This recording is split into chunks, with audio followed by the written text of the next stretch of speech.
Hi, I'm Nicola Kindersley. I'm the Harry F. Guggenheim Research Fellow here at Pembroke College.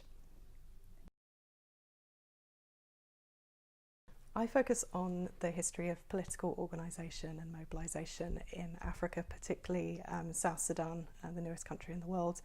I'm really interested in how people articulate their ideas of their futures and what they imagine their societies and political organisations and orders to be. And South Sudan is particularly interesting for that as a recent example of people modelling their own state. And I work mainly as a historian, and I look at these ideas of political thought and political organisation across arts and song, all the way to local archives, which are new and very fragile, all the way over to rebel insurgencies and histories of militia organisation and mobilisation. So I spend a lot of my time walking around and talking to people. I work primarily within South Sudan and on its borders. I have worked for a very long time in South Sudan on the borders with Darfur in the north, and also more recently on the borders with Uganda to the south, where there is now the major refugee crisis. And I'm looking primarily at how people move within these regions as well, because a lot of ideas and political activity across that area is shaped outside and across borderlands, including rebel activities and also refugee camps. My work is both oral and interview based and archivally based, so I travel around a lot of archives and work with the Ministry of Culture team in Juba on the South Sudan National Archives, and I've been doing that for a while. I also am really pleased and privileged to work with colleagues at the University of Khartoum and the University of Juba on several research projects, both with academics and colleagues and with the student body as well. And I see this as a really important part of my work.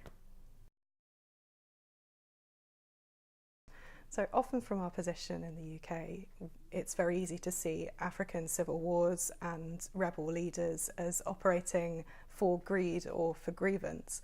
And we've been breaking down these ideas a lot in academia, and recently also challenging the distinction between state and rebel actors and between war and peace. And we're actually increasingly looking at people engaging in conflict, in militia activities, in armed action as part of people's livelihoods and basic options, particularly where I work in South Sudan and on the borders of Darfur, within a violent political economy.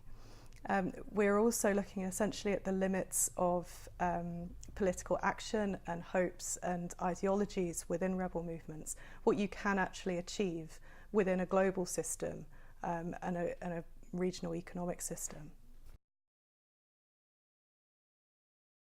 So when we look at politics and conflict in Central and Eastern Africa today, we can see three particular things.